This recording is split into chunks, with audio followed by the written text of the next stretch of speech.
Life as a man is exceptionally difficult. I say the most beautiful and the most terrifying thing about being a man is you're born without value. Society doesn't care about you. You're only going to be cared about based on how useful you are. You have the chance to build yourself up and become a superhero if you're prepared to do the hard work and be indefatigable enough to never quit. But if you're going to stand around and wait for a handout, nobody's going to ever respect you. And I think that a lot of people have forgotten about how difficult and how competitive it is as a man. We're always in constant competition with each other. And it's your duty as a man to stand up and say, I want to be as important and strong and good-hearted and God-fearing as possible. And I need to work hard to achieve those things. And the dangerous thing about overly emotional men is that they're dangerous. They're genuinely dangerous. This is what's crazy. All these people who talk about toxic masculinity and how bad it is for men to be traditionally masculine. A traditionally masculine man does things he doesn't feel like doing because it is his duty to do them. He charges into the burning building because it is his duty. Not because he feels like it, because it is his duty. We're now teaching the new generation of men that they don't have duty and they can just act on their feelings and act how they feel, and they don't have to act as a man should. Do you know what happens when you get men who just act how they feel? You get school shooters, you get violence. Men who do not control their emotions are dangerous. If you find a man who is stoic, he's not going to hurt people. He's going to sit and think about his actions very carefully, and he's going to be a good man who protects and provides for his family. You find a man who just acts out on impulse and does whatever he feels like, you're going to find a dangerous man. Sitting here telling men to cry more and act with their feelings and it's okay to feel this way, that way, etc., and have no self-control. That is why we have the problems we have in the world. Absolutely and utterly wrong. So when they talk about toxic masculinity, they have it completely inverse on its head, completely and utterly wrong. We need to be teaching stoicism. We need to be teaching young men to understand that the world is very, very difficult. It's hard to be a man. You're going to feel bad sometimes. You just suck it up and perform anyway. Not to sit there and cry your eyes out or blame other people. And when bad things happen, they call traditionally masculine men. If you need a firefighter, you need a masculine man. When you call the police because of the problem you had, you want masculine men. And as soon as a woman or a man is in trouble, when you look for backup, you look for masculine men. And masculine men have a duty to provide and protect those they care about. We have a duty to do things we don't feel like doing because we know we're supposed to do them. And that's why we stayed in the Titanic and died. The real problem with the world is that there's an epidemic of cowardice. Men are cowards. We have an epidemic of cowardice. Everybody is so afraid. It's on the other side of fear that you're going to garner the respect of other individuals. You have to do things that they're afraid to do, meaning most likely you are also afraid. I've done a bunch of shit. I was afraid 87 times before I got in the ring and cage. It's scary, right? I lived a scary life. But by going through all of that, I am now respected. You have to learn to face your fear. I'm not saying not be afraid, because that's not brave. If you do something and you're not afraid, you're not brave. You have to be afraid and do it anyway. That's what courage is. So I'm not saying you can be as scared as you want, but you still have to go. We're living inside of a video game. Because in a video game, you're going to go through trial and tribulation. You're going to struggle to upgrade your character. And the reason you upgrade your character is when you get more stats, you can complete more difficult levels within the game. Life is exactly the same. The levels never end, but as you become better, you stand a better chance of completing them. So as you upgrade your character, you get further and further in the game, but the game never ends. That's the beauty of being a man. All these men are out here complaining that things are difficult. The reason it has value is because it's difficult. If it was easy, everyone would have it and it wouldn't have any value. Complain that it's hard to get a Lambo. The reason having a Lambo is cool is because nobody has a Lambo. How are you going to complain that it's hard to be the man, but then also understand that being the man has value? They are linked. You cannot separate the two. It's a logic fail. If you love the fact, if you love the idea of being that character you dream of yourself to be, then you should love the fact it's hard to become that man, because it means no one else can do it. There's no light without dark. You will not appreciate your six-pack unless you didn't have one and you had to earn it. That's how the world works. So when I talk to these dudes like, oh, but it's, you know what, Tate, yeah, I agree, but you know, it's hard. Of course it is. It's supposed to be. And if you're not cut out for it, then go off and live a normal existence and die. Sit there, letting other men enjoy the spoils of being a man and die. If that's what you want to do, is just sit there and exist and then fade into history unremembered. That's your decision. If you want to level up your character, then you need to get out here and do it. You need to be around brave men. You need to get some balls. You need to get your network together. You need to do the truth. Humble yourself. Stop sitting there with an ego. Realize you ain't shit. You're nothing but lucky. Bacteria could have stole your eyesight at the age of 3, and it didn't. You could have been in a car crash and lost both your parents. Never happened. You've been nothing but lucky. Blind luck has given you a favorable hand, and you've managed to f*** it up. And they are trying to convince you that you should act how you feel. You should show more of your feelings. If you feel this way, you should show it. If you want to cry, cry. Look, I have no problem with guys crying. Sometimes guys cry, right? My dad died, I cried. I've cried once in 10 years, but it's not a default emotion for me. Sometimes you cry, right? But what I'm saying is the reason they're trying to bring out emotionality in you is because most of the time you don't feel like doing the things you're supposed to do. But the true masculine frame throughout history was doing the things they didn't want to do, but they knew they had to do because they had honor and duty. That's what honor and duty means. Do you think the men on the Titanic wanted to stay on the Titanic? No, we're men. We have to stay. We're scared, but we must. It's our duty to let the women and children on the lifeboats. This is masculine duty. When you remove self-control from men, you get, not only do you get emasculated weak men, but what you also get is very dangerous men. Because the world at large is trying to tell you, just be more in touch with your feelings and everything's gonna be fine.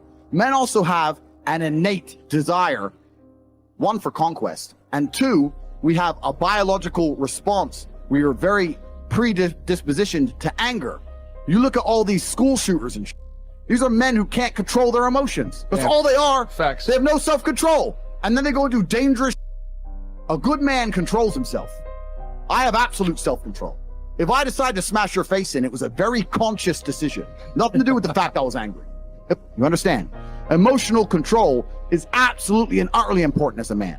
Now, I'm not saying become a stoic dork, have no personality, be a boring. I'm not saying that. I'm saying that you need to understand as a man, there are certain principles under which you act, regardless of how you feel. Bam. I can wake up in a terrible mood. I can wake up sad. I can ache. I can have a busy day, stressed, etc. I will complete the same tasks as if I woke up in a fantastic mood. I'll do the same things because how I feel has no bearing on the things I'm going to do in my day because I have duty to myself and to my bloodline. So a lot of you guys out here are acting like fools because you feel like acting like fools. And what I'm going to say to you is, because you think there's something wrong with you, you go, well, I lack motivation. You hear this one? I don't have the motivation to go to the gym. Well, here's the news flash. Neither did I. And I still did it. So now what are you going to say? Now you have no excuse, right? Oh, you're scared to get in the ring. So was I. I still did it. Scared to get in the cage. So was I. I still did it. Being a man isn't about not feeling things. It's about acting the way you're supposed to act, regardless of how you feel. And I'm tired of hearing guys messing about how they feel. I don't feel motivated. I don't feel. Feel. Leave the feelings to the girls, right? That's what they do. We act. We're men of action. We get things done. That's how the world got built. All of it. All the men who built the skyscrapers felt scared. They did it anyway. You need to become a man of action. Stop worrying about how you feel and start worrying about what you're supposed to be doing. You have a series of emotions you live with regularly, don't you? Those emotions could be bliss, passion, joy, faith, but they could also be worry, stress, depression, frustration, concern. And because you've done it over and over again, even though you know they don't serve you, you will find a way on a very regular basis to get those damn emotions. The quality of your emotions is going to be the quality of your life. The Bible says in 1 Corinthians, we are unspiritual when we're under the control of ordinary impulses. And that's the way so many people are today. They just let their feelings run their lives. If they feel like telling somebody off, they just tell them off. They feel like being depressed, and they go around all depressed. But friends, we cannot just act on these emotional impulses and expect to have any kind of victory in our lives. Feelings can get us into trouble. And throughout life, you're going to have plenty of opportunities to lose your temper. You're going to get up some mornings and feel like being depressed. At times you'll get caught in traffic and feel like being impatient, feel like getting upset. But we've got to learn how to follow wisdom and do what we know is right and not just follow our feelings around. I can feel my emotions rising, but I made a decision not to get on board. Just because you can feel those emotions doesn't mean you have to get on board. When you feel like saying something that you know you shouldn't say, no, don't get on board. If things aren't going your way and you kind of feel like being discouraged, no, you've got to learn to discipline the negative feelings and keep a good attitude anyway. It's when we do the hard things in life, that's when God is developing our character. Somebody offends us and we just don't let it bother us. We just take the high road. That's when we're really maturing. But the problem today is too many people are not willing to pay the price to walk in victory. They don't want to be inconvenienced. They just want to take the easy way out. The easiest thing to do is to just let our flesh have its way. If you want to grow up and experience God's best, it's going to take some hard work. It's hard to keep a good attitude and be patient when nothing's going your way. Sometimes it's going to make us uncomfortable. But I read where there are two kinds of pain in life. One is the pain of discipline. The other is the pain of regret. And if we live a lazy, undisciplined life, and we act on these emotional impulses, we're going to make very poor choices that we regret later on. I mean, how many times have we acted on our emotions and said something that we know we shouldn't say, and later on, it ends up hurting us in that relationship? Friends, the pain of discipline is minuscule compared to the pain of regret. No discipline at the time is pleasant, but later on, it's going to bring you a harvest of great things. If you live on that shallow level of just always letting your flesh have its way, and I can tell you later on, you're going to have some major regrets. If you allow yourself to just go around being upset, and impatient, and stressed out, later on it's going to catch up to you. Later on it's going to affect your health. If you just are loose in your morals and you just do whatever you feel like doing, well, it may give you some pleasure at the time, but later on, it's going to cost you a very heavy price. See, God will only promote us as high as our character will take us. And God is not going to put you in a position of greater leadership if you are not treating the people in your life right now with respect and honor. If you're being lazy and not being faithful to do what you know you should be doing, then that's going to keep you stagnant. That's going to keep you from growing. If you had a problem with your temper 10 years ago and you have that same exact problem today, I can tell you that's keeping you from God's best. If you would just do your part and grow up a little bit and quit being ruled by your feelings, if you do that, that's when God will begin to increase you. If you're having difficult times today, instead of getting all bent out of shape, you need to see it as an opportunity to grow. God may be trying to do a work in you. If you find yourself always being around people that offend you and you're always getting your feelings hurt, well, there's a good chance that God is trying to teach you to quit being so touchy. If you find yourself around people that are always rubbing you the wrong way, always irritating you, God is trying to teach you how to love the unlovely. He's trying to teach you a little bit about patience. Well, God, if you just ever change these kids, that's why I'm always upset. Now, let me tell you a secret. God is not going to change your children until you first allow Him to change yourself. And instead look inside and allow God to do a work in you. Then God will change the circumstances. Then He'll change those other people. As long as we're not passing the test, then we're going to have to take it over and over again. In 1 Peter chapter 4, verse 12, don't be surprised at the fiery trial that you're going through. It is only to test your quality. You see, when we go through times of pressure, it shows us what we're really made of. It shows us areas we need to improve. And unless we learn how to rule over our emotions, make the right choices, keep a good attitude, then we're not going to get out of that situation. God loves you too much to just leave you alone. He sees your potential. He is going to constantly be pushing you and testing you and giving you opportunities to improve.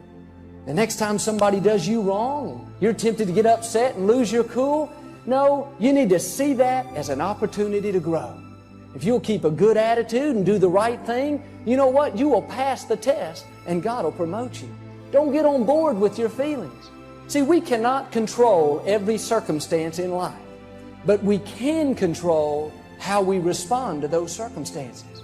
When you feel your emotions rising up, instead of just praying, God, get me out of this situation, God, change everything, no, you need to learn to pray, God, help me to remain calm. Help me to rule over these emotions.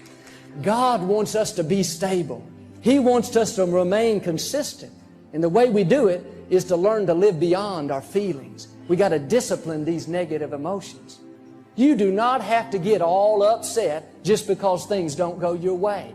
Make your flesh stay calm. Pass that test. Just walk away. Be the bigger person. Don't allow other people to steal your joy. Keep yourself calm.